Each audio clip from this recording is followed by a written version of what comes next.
Welcome to Logan Fields Podcast. Today I have Neil Mehta with me, or Mehta. Yeah. Yes. Yeah. Spelled with an HT, but pronounced with a th. Dude, Absolutely. It's great to have you. Thanks for having me, Logan. Appreciate it. You are the first condom creator that I've ever talked to in my life. Awesome. Now you've moved on to some other cool stuff. But yeah, Neil, for everybody watching, has sold more condoms than anybody you've ever met. Can you talk about that? What made you get into the condom business? Yeah, it's kind of, well, first of all, thanks for having me on your podcast, Logan. I really appreciate it. It's kind of a crazy story. My background has been in healthcare and, I was supposed to be a good Indian boy and go to medical school, but that didn't pan out. But during that time, I wanted to investigate, the business side of healthcare. So I got my master's in public health and did a lot of research in the different socioeconomic status regions around like this tri-state area, and realizing that there's a lot of lack of education on sexual wellness and just sex in general. Yeah. And even products that are out there. Yeah. So a year goes by and I'm like, these seeds start to get planted in my head of like, I finally found out at a family barbecue that my uncle has a friend who manufactures latex products in India. Okay. So I'm like, okay. Now things are starting to add together. I started researching that condoms actually have a lot of bad stuff in it. So I was like, maybe there's a way to make them better. Why hasn't anyone done it? So what's bad about condoms, like in general? I've not heard this before. Hello guys, hi, I'm Chef Tati, and I wanted to start the day off a little bit fresh. So this is a Greyhound. There's a little bit of vodka, there's some rosemary, some grapefruit juice. Nice. I feel like it matched the vibe for today. Yeah, Absolutely. This is a good drink to have as we get into this condom discussion. Awesome, yes. It's definitely super refreshing. And also, are you into seafood? Oh, I love seafood. Okay, amazing. I have the perfect dish then. Awesome. All right, thank Appreciate you guys. Cheers, man. Refreshing indeed. So yeah, for all the guys out there who are all, of course, using Magnums. Yeah, obviously. Why would they not? I mean, that's a very interesting thing for me to hear. Yeah. So condoms, not many people know, because everyone knows the big brands that are out there. Right. That, hey, if you see that brand, it's automatically trustworthy. Mm-hmm. But when I started digging in the research, is that a lot of condoms that are made have preservatives. They have these other ingredients that are more cancer causing. And they're also not technically vegan, or if you want to say vegetarian, because they actually use casein in the products, which is an animal derived protein in the manufacturing process. Okay. So I was like, there's got to be a better way to manufacture this and also make it healthier and make it still have the same shelf life and all this good stuff. So I started do a bunch of R&D, but I quickly realized that I had to apply the FDA to get all this stuff through, even if I found the right formulation. Right, yeah. And going through the FDA was, and I was 25 at the time, so I kind of was pretty naive. Yeah. But I think that was a good thing, because I was able to go up against this behemoth of the FDA, submit all my materials, do all the research, biocompatibility testing, all the 9 yards. And on our second try, we passed and we got our condoms through. And we kind of created our own little category in the condom world of being the first healthy and actually the thinnest condom ever made. I was able to also take out ingredients. It was the thinnest condom ever made. Yeah. So I was able to take materials out while still keeping it in the integrity of the condom, right, and making it even thinner than ultra thin. I was able to make it 35% thinner than even the ultra thins that are out there. 35% is like really gigantic. Very high, yeah. While still keeping with all the same stability metrics of like breaking, tearing, all that stuff. That's so the crazy. FDA granted us approval, which was awesome. So, man, there's so many things to talk about now, because as a business owner, I hear a really interesting problem that you had, in that you had too many hooks. Mm-hmm. You had too many benefits, and you can't market all of them. It's Absolutely. the thinnest one. It's the healthiest one. It's vegan. So you can't like market on all of those. Yeah. And that was the struggle. Yeah. Actually, surprisingly. Well, on top of that, there was so much regulation on advertising for sexual wellness products. And not even that, even if I wanted to go get funding, banks would ask me for, if I went for a loan, they would ask me, do you do pornography? Do you create sexual imagery and all these different things? Because they don't want to fund projects or products in this space. Why? That's a good question. I still haven't gotten a clear answer. I went to like 5 banks to get loans, and all of them were like, well, you're in the porn category. I'm like, no, I'm not. I sell products. Category. I'm in the health and wellness category. Oh, that's so interesting. Yeah. Wow. So that was another layer to it on top of the marketing layer where, every time I probably went through about 7 Meta ad accounts because of like, I give this story because it's the most poignant one, but like we put out an ad of a girl handing a guy a condom, fully clothed, no risque, imagery at all. Mm-hmm. And we kept getting denied for that ad. And finally, when I got a response, they were like, oh, it's because there's a corner of a bed frame in the background that implies innuendo. And I'm like, doesn't the condom imply innuendo? Yeah, like, what the fuck? So it was just this constant back and forth with Meta ads, with Amazon ads and all this stuff. So we started taking an alternative angle to go more the education route. Okay. And focusing on, how to put on a condom. That was one of our most viral videos on TikTok. Or even using a condom as a dental dam or your own makeshift DIY dental dam. Okay. That also got 2 million views on TikTok. Yeah. So we found alternative ways, but it was only when we were given the ability of the TikTok algorithm and Instagram algorithm boosting our reels and TikToks that we got more organic reach, which helped us on the ad spend because our ad spend was a little bit on the lower side. So was it? Yeah. Okay. Yeah.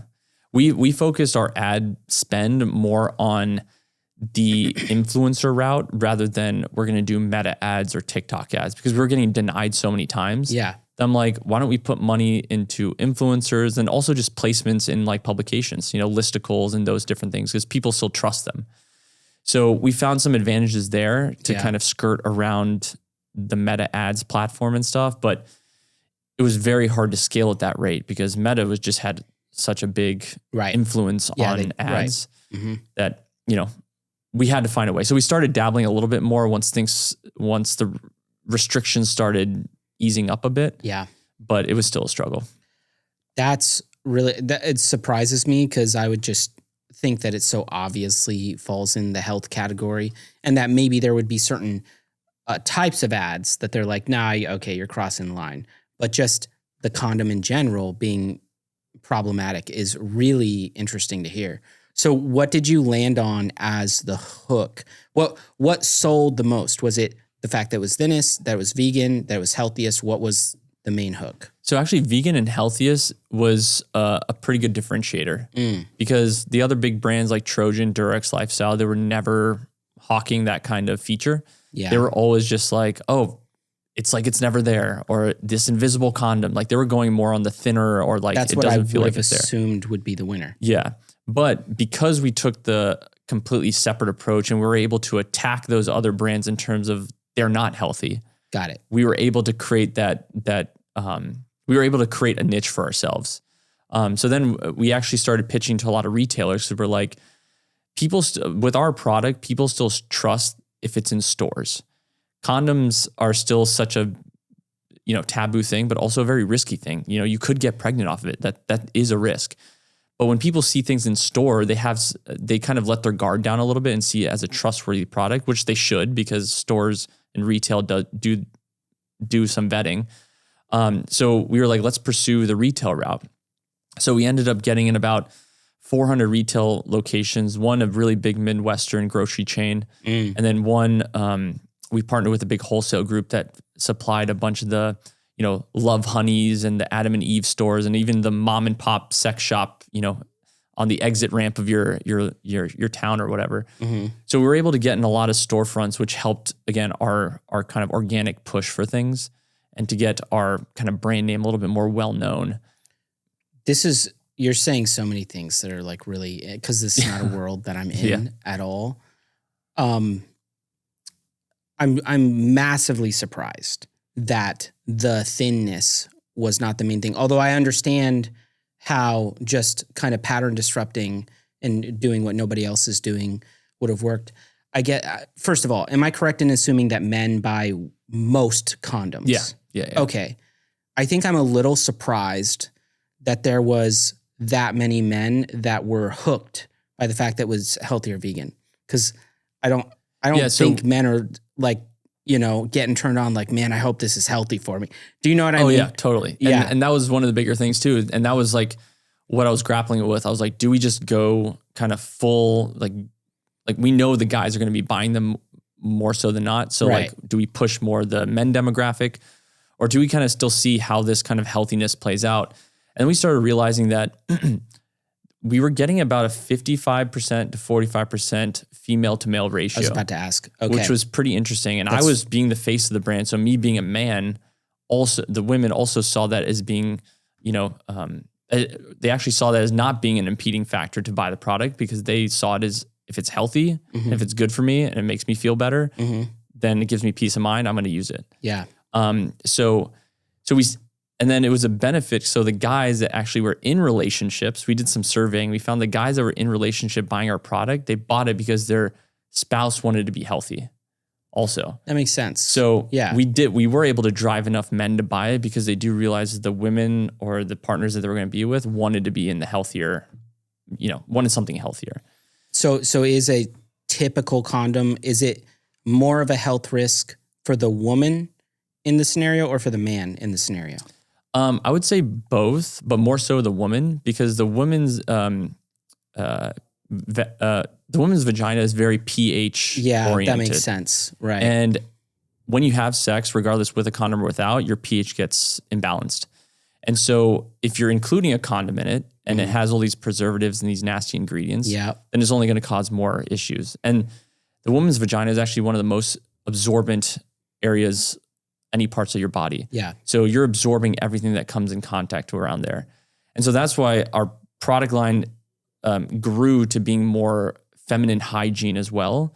Because after sex or even during sex, the man just has to take the condom off, wipes down. It doesn't really affect them pH-wise or health-wise. Right. The woman has so many things going on with her body that like we came out with an all-natural after-sex wipe because they need to clean up and make sure their pH balanced down there. Wow. And we came out with a lube that was a pH-balanced lube. So even when you used it and there was friction and there was movement and you using a condom, not using a condom, after you have sex, then the lube adds that pH balancing effect for the woman. So we were always very conscious of that because of it's going to affect the woman 9 times out of 10 more so than the guy.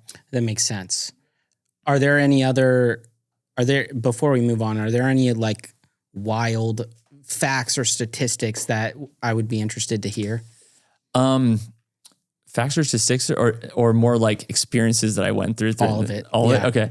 One of the really cool ones was we took a different approach with our marketing and we were like, why don't we go to like the porn stars and see if they'll be willing to like back a product or a brand like this? And the reason why this came up, I don't know if you remember the movie The Girl Next Door.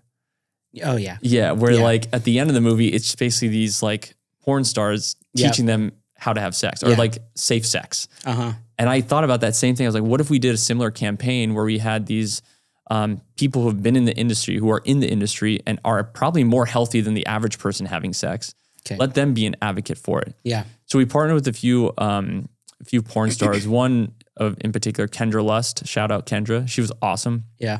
So we worked with her for different campaigns, but what we realized at the end of the day, it was more so that people were watching them for their sex appeal, not much of maybe what they're branding or promoting or anything like that. Yeah. So it was good while it lasted. We were able to sheer force. Yeah. We were trying to push a little bit too much, I think, but we were able to get a good amount of content that created engagement, and people thought that was like, hey, we're now pushing the envelope. We're now like kind of really removing the taboo where anyone can talk about anything. We're trying to make it more friendly environment to talk about sex. I don't understand why condoms would be taboo. I was a little surprised when you said that. Is that really the perception around the country? Yeah, it is. Weirdly enough, when it's supposed to be safe. Yeah, right. Or to make you safer. Help me understand. What do you mean people think it's taboo? What?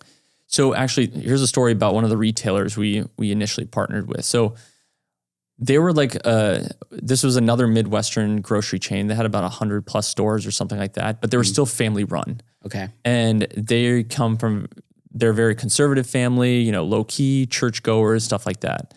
So they were one of the only grocery chains in the nation to not change their category from family planning to sexual wellness. They did not even want the word sex or sexual in their store. Got it. Anywhere.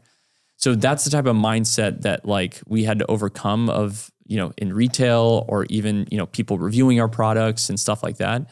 There's still some biases and so basically it's from this big movement of like abstinence is the safe way. Yeah. Good fucking luck on that. Yeah. Okay. I don't think that's a thing anymore, but they still think it is. Man.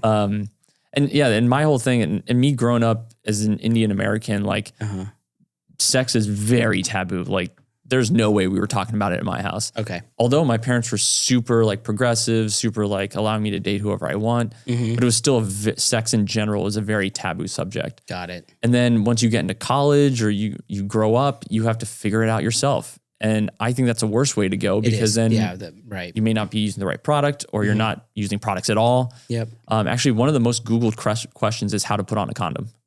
No way. Yeah, that's why one of our videos did super well because like I want to know how not to put on one. Like exactly. I'm just trying to imagine what are the alternative ways. Exactly. Interesting and sad. I mean, I laugh at it, but that's like that is saddening to think about because sex is really important. Health is really important. And the fact that somebody has so little help or exposure that they have to Google how to put on a condom. Yeah. That's kind of scary. I agree. Yeah. That's crazy, dude. Yeah. And that's why I was trying to like, even in my own friend circles or my family friend circles, having a lot of Asian influence, like I was open about what I did. I was like, why should I be shy about I started a condom business? Like it makes me money. This is my life. This is how I make my life. Yeah. And so I took it as kind of a challenge to be like, hey, even if people are weird about it, let me just introduce it to them or like get their feet wet in the sexual wellness space to see if they're really weird about it. And more times than not, I figure out that like people just don't talk about it because they think everyone else doesn't want to talk about it. But then when you open up the dialogue, like it ends up being totally okay. Like I would go on a bunch of dates when I started the business. Yeah. And on my dating profile, it said, 2 lies and a truth or something, or 2 truths and a lie. Yeah. One of my truths was like, I started a condom business and that was like a great conversation starter. I and then it broke the ice. Understand that. Yeah. Yeah. I think guys watching this could still just steal that. Yeah. Like I started a condom business. Yeah, exactly. Yeah. That's funny, dude. Really interesting. So you wound up for a short time engaging with in business adult actors. What are your thoughts on that? Like the moral questions, the business relationships, were they a different type of person to work with? I think the adult industry is really untapped potential for a lot of businesses. Okay. The reason being is because it's not just about like them being in the adult industry. It's about how much following they have. They actually do have a lot of influence and they have a lot of engagement on their platforms and they do have a lot that they want to do. And they're more dimensional than just having sex on camera, right? Sure. And so when I was reaching out to them, I was just asking them questions. I'm like, do brands really hit you guys up? Like, what's the deal? They're like, no, we have to go reach out to brands. And it's like a constant struggle because they want to make a good living, but because they're in this industry, they're constantly lowballed on everything that they I was going to say, through. I think a lot of them do not make what people think. No. And it's unfortunate because it's like, they're doing stuff that people watch and are engaging with. Like, why not take advantage of that, but also empower them by, giving them the right amount of money, having them showcase products that they really like. Because it's not like they just have sex. They also live everyday life. Of course. So they could be selling different products and stuff. So I think there's a lot of potential there. Yeah. Because it's still an affordable place to do marketing. But I think a lot of people are just scared because of the, taboo nature. It sounds like your approach is that essentially you don't have a moral issue. And since everybody's watching these adult actors already, you don't really take the criticism seriously because not really, no. Plus, like, how did we all get here? Our parents had sex. Yeah. That it may just be my monkey brain thinking, but like that's how simple I think it is. It's like everyone does it. Everyone's going to do it maybe in their life. And so suppressing it, especially when we're young, we're in our teens or even 20s or 30s, like, and not educating people about it, I think we're doing ourselves a disservice. I agree with that. I think people's criticism in general, I mean, there's a range of it, would be that adult industry insults the sacredness of sex and doesn't take it appropriately seriously. Mm-hmm. Now, there's maybe more religious arguments and stuff that I don't particularly resonate with, but I think that's what a lot of people are saying or assuming, but kind of to the thing you were alluding to, also all of those people that say those things are watching it. Yeah, yeah. Did you find that these people were different in any way? What, distinctively? I honestly think they were more open for ideas, creativity, and all that type of stuff because they want to work with brands and they want to support brands and they want to be the promoters of brands. It's just that they're given very limited opportunities. So when I was talking with a few of them, like they were very open to try anything. They'd be like, you give me a t-shirt with your, fucking profile tag on it. Like I'll wear that sort of stuff. Like they're willing to do anything to support the business, especially a business that they would believe in and stuff like that. Yeah. Cause they're just like any of us. Like they're not gonna, or at least the ones I talked with is that they're only going to showcase or promote products that they really believe in. If they don't think that it's good enough, they're not just going to take the money to take the money. Mm-hmm. So which I appreciated that from them. And it was way more real. It felt more real and honest rather than like I could cloak see and that. mirrors Yeah. from like when you have an agency, because a lot of them didn't have big agencies or anything helping them. So it's kind of like you're just one-on-oneing with them or they had a manager that you would work with. But for the most part, I think they were just really open to opportunity and willing to try something. That's really interesting. So in this new company that I want to talk about, Knox, yeah, which sounds really interesting, and let's get into that. But my first question is for that sleep supplement, do you plan on using your adult industry strategy at all? That's a good question. I haven't thought about it honestly, but I want to do something similar, going into a niche place that not necessarily has to be taboo, but something more of a niche industry or something like that to kind of showcase how these products can fit into those niche lifestyles too. Yeah. I think that's super important because then you also get real feedback, you get, real reviews and you get real honest opinions on if your product's good or not. Yeah. Rather than just trying to throw it to the masses and have no identity. So yeah, maybe something along those lines, but actually that's a good idea. I might have to it could be interesting, open up right? those contacts again. Yeah. Like maybe the niche is like, hey, I'm of course like stereotyping here. I'm going to assume that people in the adult industry are partiers and they're doing late nights and stuff. So maybe for partiers and all of that, it's like, hey, you're already messing up your sleep. Here's how to kind of level it out. Yeah. No, absolutely. Yeah. That could be really interesting. So let's get into that. Introduce us to Knox. Yeah. So about 6 months ago, two buddies of mine and myself, we decided we wanted to do something. And I'm an entrepreneur at heart. So like I always have an itch to do something, but there's probably about a year period where I was kind of like, I couldn't really think of anything. Nothing really struck out to me and I was just stuck. Yeah. But then 6 months ago, my buddy, who's a physician, but he's also done some food science in his background, came to us with this drink. And he's like, hey, try this drink and tell me what you think. It definitely got me buzzed a little bit. I was like, what's in this? He said, there's no alcohol. There's no like shrooms. There's nothing in it. It's all natural ingredients off the shelf and just put in different combinations. I was like, wow, there's something here. I think we could definitely do something with this.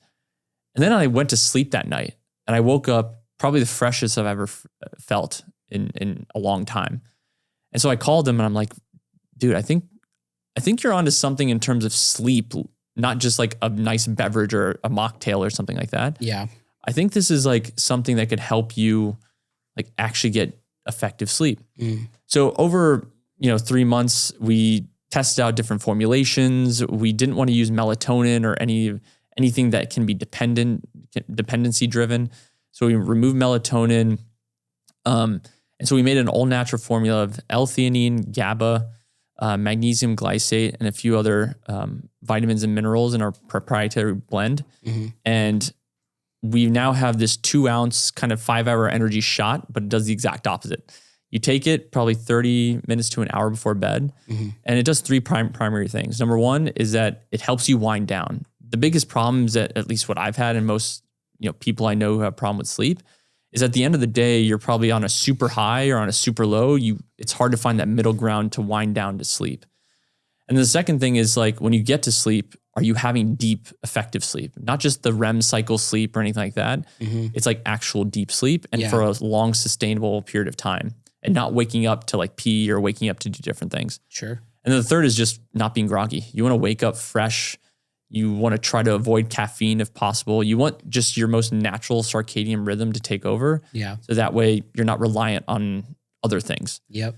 And so we're actually in the midst of our prototyping phase. Cool. And we've gotten a lot of feedback from people. We've told people to wear their like Apple Watches, their Oura Rings, sending us screenshots of their deep sleep and their sleep cycles. And it seems to be very, very promising. A few examples is like, I had a couple friends who are very high performer finance people. They take it, and they took it for 3 days. And then even 3 days after not taking it, they still felt sustainable effects from that. And then I also have a buddy told me the last 10 days, he hasn't taken any caffeine. He's like, he tried it for about a week. And he's like, I haven't had to take caffeine in 10 days. Do you have a sense of how much he was taking? I think he took about 5 days in a row. How much caffeine he was using regularly? Daily, like 3 times, 4 times a day. Oh, easily. so probably high caffeine 3 to user. 500 milligrams. Yeah, it was either that. coffee in the morning, then one of those like neurogum pills, like all these all different modes of caffeine. Wow. Okay. Yeah, and now he's like, I don't need anything. Interesting. So which is, I mean, that's probably the best review we've gotten. But like, I mean, hey, I'll take that. And so now we're in the midst of testing different types of people. So we also want to see how it works with athletes, because sleep is probably the best thing you can do as an athlete for recovery. You can do the cold plunge and all these different things, but when it comes to sleep and muscle recovery, that's what you want to do. Yeah. And then also we want to try high performing individuals, like, people in finance or tech people or any of those people who are very high stress jobs, high performing jobs. Yeah. And if they have a sound night of sleep, they can wake up the next day, feeling like $1 million Makes and things continue. totally different. Yeah. For sure. And then the third one is pretty much the everyday person, like you or me or something, right? Like, I think most people on the everyday dealing with just the stress of life and family and kids and all that stuff, you just want that little thing at the end of the day to pop that you can know you're going to get at least good sleep out of it, so you can be prepared for those kids the next day, Yeah. So we're kind of trying different avenues, but the primary thing is just those 3 steps I said: getting to sleep, staying asleep, and waking up fresh. That's really cool. When do you plan? And this is just a daily shot, like a 5-hour energy size. 2 ounces, exactly the same size as a 5-hour energy. Take it back 30 minutes or an hour before bed. You'll start to feel like a little bit of that calming, tingling sensation, like you might get in like a cocktail or something like that, but very, very mild. But usually after that, you start to feel yourself winding down. And then once you get into bed, I mean, you can pass out almost. So I can expect to have better sleep night one. Night one, it's also based on tolerance. So like me, like alcohol wise, I have pretty high tolerance. So just generally I have high tolerance with a lot of different stuff. Got it. And so like for me, the first one I take, I'll feel it a little bit, but you may not feel the full effect. Usually the second or third one is when you really feel the full effect. So like the second or third day, you mean? Yeah, second or third day. Okay, that makes sense. I get it. Yeah. Just kind of like how what's it called? Loading. Yeah, right. Exactly. Yeah. Whereas my fiance, she's very sensitive to things. So after the first time she tried it, she felt it immediately. Yeah. And she felt it, even though the concentrations of everything isn't very high, she tried it and she definitely felt way more of a buzz or that calming feeling than I did the first time I took it. But then I felt that same calming feeling she felt the first time on my second time. So yeah, it just varies for people, but typically between 1 and 3 doses of it, you'll feel it. That's really cool. Yeah. And you're releasing it when? So crossing our fingers, we're hoping to release our pre-sale December 1st. Okay. And then hopefully full launch January 1st. All right. Yeah. I'm excited to try it out. Yeah. I'll send you guys some stuff. Yeah. Love it. That sounds awesome. Do you, on something like this, do you eventually have to get, or do you want to get to a clinical trial? Is that I think important? so. Okay. Like, so we've been talking with a few different universities and seeing if we can just do some general testing with them. It is going to cost a lot, but, and I think I was mentioning to you before that, like, I'm very bootstrap oriented. Yeah, So, that's interesting. Yeah, I don't like to raise money. If I do raise money, it's very small sums with family and friends because I want my hands tied as much as possible so I can really, do our best with the amount that with the constraints we have. And the same thing with the condom business is what we're doing now. So our kind of roadmap for that would be like, once we launch, I think probably about 6 months in, we'll start to, actually get some clinical trials going, at least just do some general testing at different facilities or university, just to see the real efficacy of the product. So we can have some, published papers and things out there for the masses. Is your expectation to be one of the most known or the most known sleep supplement? Yes. Yeah. We are going to be your sleep aid. I love it, dude. Sleep managed. That's what we do. Very excited to see that. Let's talk about the money of it. Yeah. It's really interesting that someone like you is into bootstrapping. Here's what I mean. You sold a company. It's really fucking hard to build from 0 to 1. And a lot of guys that have a successful exit are like, they spend their time after not bootstrapping. Yeah. Because it's just a gauntlet. Yeah. It is a gladiator battle and it's endless. So, although, by the way, I'm like similar. Mm-hmm. I like the 0 to 1 stuff. Yeah. I massively understand it. And just the challenge is fun. Somebody was asking me the other day, because we were like smoking cigars, having good whiskey. They were like, what's it like to have all this? And I was thinking it'd be kind of fun to just lose it all. Yeah. Just so I could start again. over. Yeah. Which is a fucking sick, twisted thing to think. But I get where you're coming from. But why is that for you though? You sold a company successfully. You don't have to bootstrap. You're qualified enough. You could have gone to investors with your CPG experience. Is it crazy for me to say that you could have, on a napkin idea, gotten a $10, $20 million valuation with your experience? Right? Yeah. And that's like the thing I always grapple with is like, because of like, as you kind of have some successes or kind of create your network in the CPG industry, you do have access to a lot more things. Yeah. But at the same time, what's the strings attached to it? Yeah. Like, that's how I always think that way. I don't know if it's just like immigrant mentality. My parents came from India and Malaysia and stuff, and I'm like immigrant mentality, but like I think it's more so that I like the challenge of it. Yeah.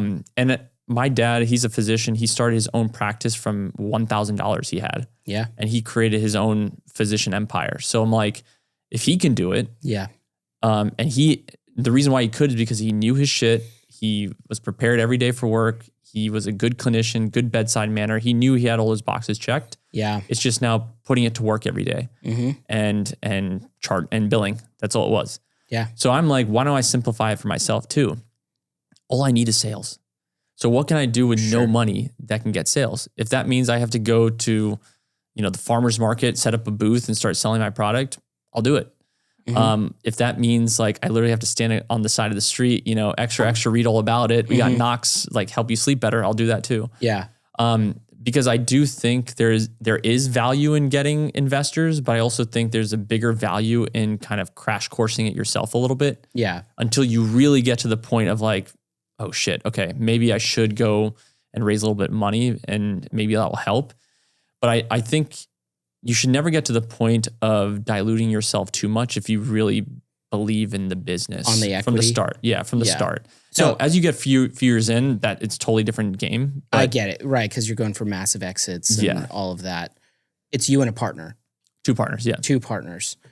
It's okay if you don't want to answer this, but I'm curious because y'all are self-funding it. Yeah. You have not taken investors. What % of your net worth are you putting into this company? Barely anything. We're putting 10 grand. That's it. What? Oh, you're bootstrapped. You're really doing it like, that's interesting because you could do more. Yeah. Okay. So the reason why is because like, For reference, dude, this day cost me 10 grand. Yeah. So that's like okay, talk through that. So it's kind of interesting. So so the reason why, so when I started the condom business, I started by myself. And when I raised a little bit of family friends money, it was me, my dad, and 2 uncles of mine. Yeah. And that was fine because it was small sums of money. We were able to do it as like a family business, and that was totally fine. Mm-hmm. But over time, if you want to introduce different people in the mix, you start to get different personalities. The money means something different. It has different value to it by who you bring in and stuff like that. And then I was kind of just reflecting on how I started that business. And in the sleep place, I don't need to go to the FDA anymore, so that saves me a lot of money. A lot of the marketing that we can do, the 2 partners, or one of the partners I brought on has done Facebook marketing before, so he knows how to bootstrap the and build our ad sets to a way that, you know, we can just utilize the money from the revenue and just recycle it. Mm-hmm. And we're all 3 Indian dudes, and so we're all come from immigrant backgrounds, so we're all like kind of that scrappy mentality. All right. So yeah, obviously we've all decided that if we need to put more money, we will. Got it. But we want to try to like. That's 10 each or 10 10. total?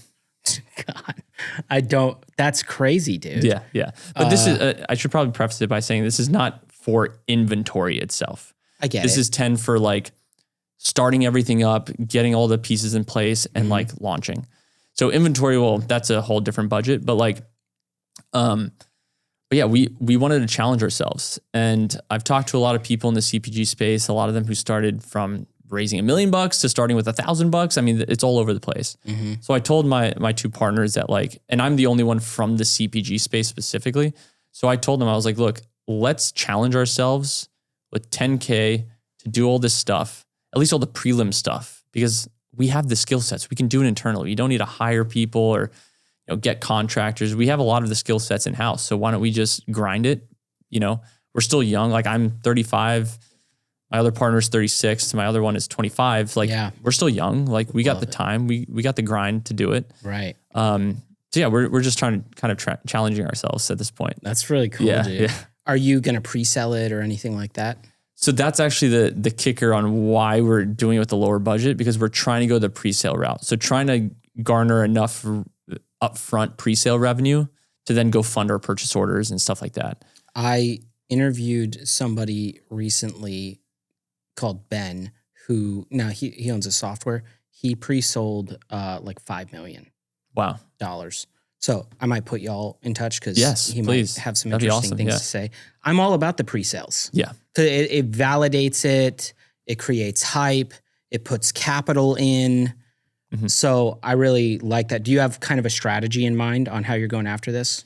A little bit. Like first step was getting all the feedback that we needed from friends and family to get that social proof a little bit. Then we're going to be just seeding different influencers around the space, but we've gotten a list of those super micro influencers that will basically cost us no money. And then once we do that, we'll have our landing page up ready for pre-sales. And then we have like a budget in place for like Facebook ads. If we wanted like December 1st, we're going to do a bunch of pre-saling, try to jump on the holiday bandwagon a little bit. And then starting January 1st, we're going to deploy that capital. So we're hoping that starting December 1st till the 31st, we generate enough pre-sale revenue that January 1st, we can just go start making our orders. Mm. Nice. Okay. Yeah. So you also like to move quick. Quick, yes. It sounds like. Yeah. Cool. Yeah, and that's what I like too. Small teams can be very nimble, and there's less, red tape everywhere. Mm-hmm. So, it's just 3 of us guys. We can do whatever we want, right? And if it doesn't work, we switch. If that works, keep doing it. And so, being flexible like that, I just love that that freedom. What are the roles in the company for the So I'm CEO. Yeah. Because of my background in CPG, and then my other partner, his name's Chirag. He's COO. So he's a very operations very doer, and he's good with like the organization and everything. Mm-hmm. Then my other friend Utsav, he's a physician on our group, so he's chief product officer. Right. He's helping develop the formulations. He's the one who's had some food and chemistry background and all that stuff. So, and he's more of our critical thinker to really see this might be great on paper, but how is it actually affecting our customer, aka the patient in his eyes, right? Yes, so like, right. So he comes from the bedside manner point of view, and like, how do we make this really good for the customer as if they were my patient, kind of thing. I like that a lot. What's y'all's vision here? Are you wanting to have a big exit? Are you wanting to hold it for a while? Are you in it for the status of being the sleep supplement? What's kind of the vision? Yeah, kind of our first thought is that we definitely have new product lines that we're thinking of. Okay. Because this first sleep shot is just step one in a lot of different type of sleep drinks we can make. Mm-hmm. Like we want to add certain things that can help with more muscle recovery. We want to add things for more beauty aspects. So there are all these different categories that we want to tap into before we get to that exit point. But our idea is that we want to be your sleep aid. We want to be your everyday sleep aid. That's the idea. Without dependency. So what we like about our product is that you depend on it because you want good sleep, but it's not habit forming at all. Mm-hmm. We use all natural ingredients. So the idea is to be the sleep product. And are you going to do direct to consumer? Yes. So what's that like? What are the logistics on that? That sounds heavy. Yeah, it's especially tricky right out the gate. Yeah, it's tricky because like the whole idea is like, how do we figure out how much a person needs, number one? Okay. And then how do we make our packaging light enough that it doesn't cost us an arm and a leg for shipping? Right. And then how do we get people on the subscription model? Because that's how we're really going to drive a lot of our growth is subscription. Mm-hmm. So what we've been thinking is that having a pack of 15 bottles that you have for the month, because we try to anticipate most people are going to use this during a weekday rather than weekends, because weekends is when you get your downtime. Mm-hmm. So having 15 bottles and then you can get every 30 days, 60 days, or 90 days, and then create that lifetime value of that customer to be pretty long, so they don't drop out of our retention cycle. I like that. Are you? I mean, you must be. You're a CPG guy. Are you big on numbers? Are you big on data? Yeah. What are some main things you're looking at? So retention, number one. Yeah. I think that's like the hot word nowadays in the CPG space is like, how good is the retention? But then also, weirdly enough, I like to see like the refer a friend aspect of it, especially when it has to do with like sleep. Yeah. Because like everyone I've talked to, they've all, said that, oh my God, I get bad sleep, or I get shitty sleep, or like, oh my God, I need something to help me sleep, or I always take melatonin or magnesium or something. Because so that makes me think that people are definitely talking about it and people have all the same problems. Mm-hmm. So I like to see, this is like a weird metric, but I like to see like from that person, how many times they refer, because I like to see just like, are they referring in just these like on their local networks of just like their friends and family, or actually are they going to the coworkers, or are they going to other people and like really serving them on what's driving their love for the product, I guess you could say. Right. What are there any nerdy numbers that you think are like overvalued that you don't look at? Actually one thing I do look at a lot is daily revenue. Like just looking at your daily revenue every day, I think is important. Now, it can, if you're kind of a little bit obsessive like I am, it can kind of screw you up if you're like, if you start to see numbers go down too much. Yeah. But I think it's just good, especially as a CEO, to really know the rhythm of your days. Absolutely. Yeah. Totally makes sense. Yeah. Yeah. And cash flow, I think cash flow is undervalued in business. Yes. I don't quite understand why that's the case.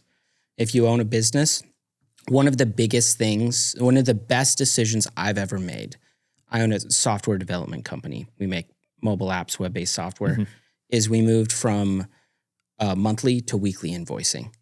Completely changed the business. Wow. Interesting. Yeah. Just cash flow. Same amount of dollars, but they're coming in more often. Yeah. When you do your subscriptions, it'll be monthly, I assume, like a regular subscription, but you're going to look at, when you look at those numbers, you're looking at the revenue. Are you also looking at like your daily churn as well? Yeah, absolutely. Okay.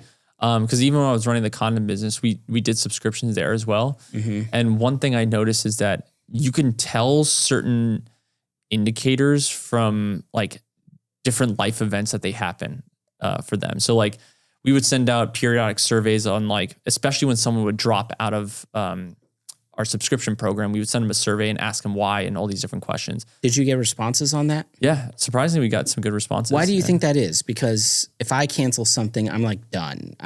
Same here. I'm like, Yeah, I don't want to same. give you more time. Yeah. So But why do what you I think realize people is that were- when people are really into the brand, Yeah. really into it enough to get a subscription, Okay. and then to keep that subscription for at least, I think the number was at least 5 months for the condom business, they were really into the brand. Like they're really into the business. Got it. So by you just like, I would send an email from my own email, ask them like, hey, this is Neil, the CEO. I'd love to know why you left. And they would answer me. They'd be like, oh, thanks for reaching out. Yeah, we ended up, we want to have a baby, so we're not using condoms anymore, but we still have your lube subscription. So like, it was always like something like that. Okay. Yeah.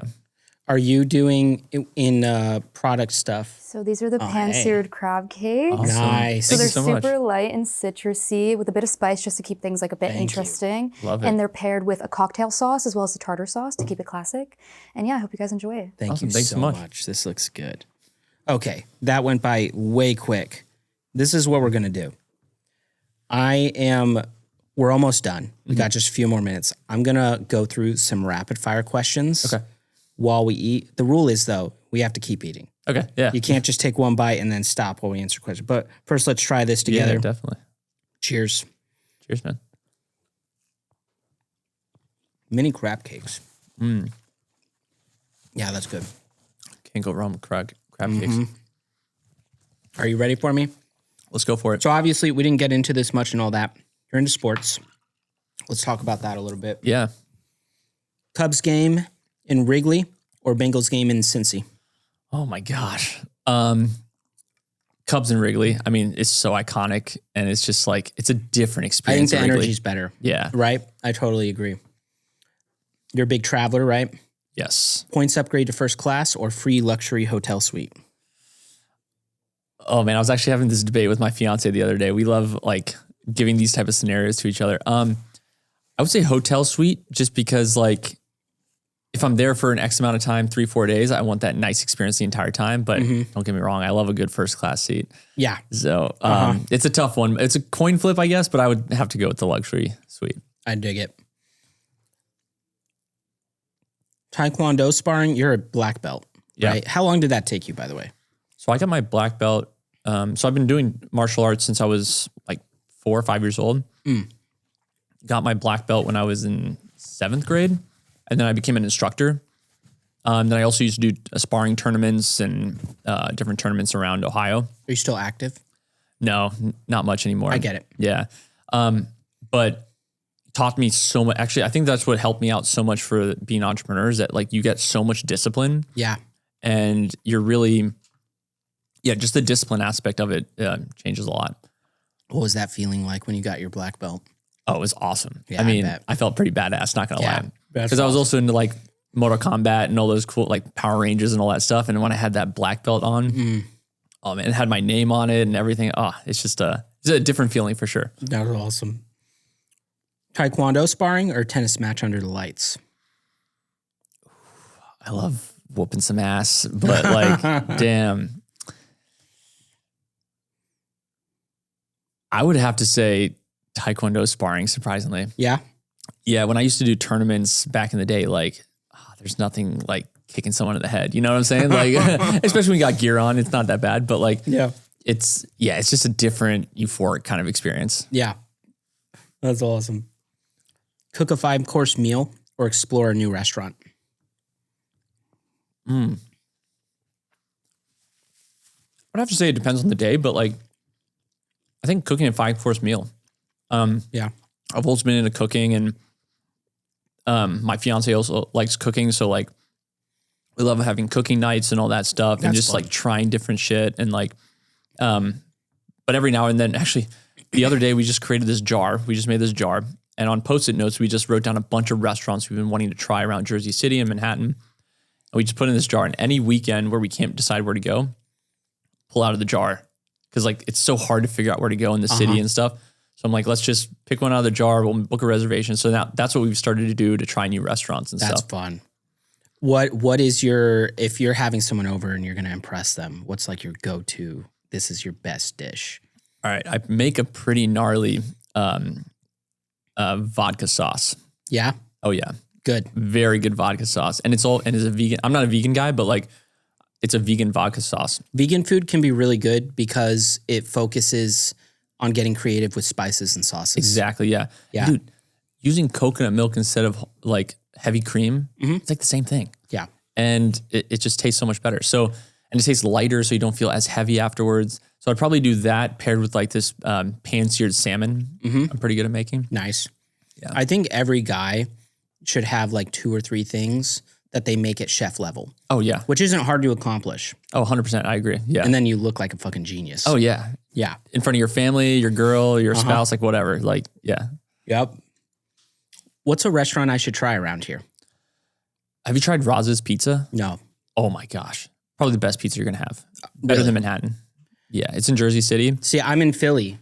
I don't know if you knew that. I'm based in Philly. So we have Angelo's. Oh, okay. That's pretty good. Well, I would say this. So I'd have This to try is good this. compared to anything in Manhattan. I dig it. Which Yeah. is good pizza. Really, really good. Yeah. What about fine dining? Fine dining around here. I'll be honest. I go to more like hole in the wall spots, but if I were to do fine dining, there's a really good sushi spot in Manhattan. Oh my God. We actually went for when we got engaged last year, but I forget. Oh, there's Sushi by Bo here in Jersey City also. You know, I've been wanting to try that. Yeah. It's a funky sushi spot. Right. But They have like one in super Philly. They good. have one in New York. Oh, yeah. Yeah. Super good. Yeah. I'll have to try that. Street food or fine dining? You kind of just answered that, didn't you? Yeah. You're Street into food. the- yeah? I'm a street food guy. Yeah. What if you're fine dining, what kind of place are you going to? Sushi. I Yeah. love like high-end sushi. Like, I mean, because it's just next level. We were just in Japan last year or 6 months ago. And Where in Japan? I grew up in Japan. oh, you did? Yeah. Very cool. Tokyo, Osaka, and Osaka's Kyoto. awesome. Yeah. Osaka's a lot of fun, isn't it? And Oh, so yeah. is Kyoto. Yeah. Kyoto's beautiful. So relaxing, beautiful architecture. And yeah. That's Which part did you grow up? Near Fusa. Okay. So, I mean, we were in Tokyo all the time. It was great. I mean, I absolutely loved it. I grew up in the 90s, early 2000s. So, like, at the height of the Pokemon craze, Oh, yeah. I lived in Japan. Oh, nice. And I was, 8 to 13 years old.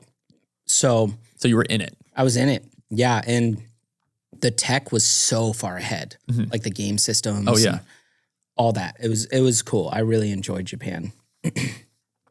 New York bagel or Chicago deep dish? Ooh.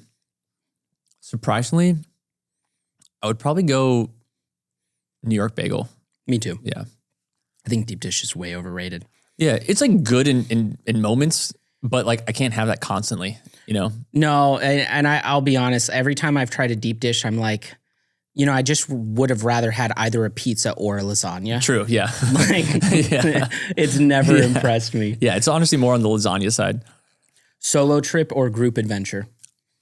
Ooh, group adventure. I like that. Yeah. Yeah. It's always good hanging with some friends, creating experiences. Cooking with music or cooking in silence? Oh, music. I got to have my Jazz Vibes playlist on. Highly recommend Jazz Vibes on Spotify. Awesome playlist for like a date night or just cooking vibes I like that. or winding down after you take a knock shot. Awesome. All right, last question. You're at an awesome steakhouse. What steak are you ordering and how are you ordering your steak? I think I'll get the ribeye medium rare. Nice. Yeah. I love it. Good classic ribeye. Yep. Yeah. That's the way to go. Dude, thanks so much for being on the podcast. Yeah. Where can people find you? Yeah. You can find me on our new website, drinknox.com. Sign up for our launch list. You can also find me on Instagram, Neil_X_M.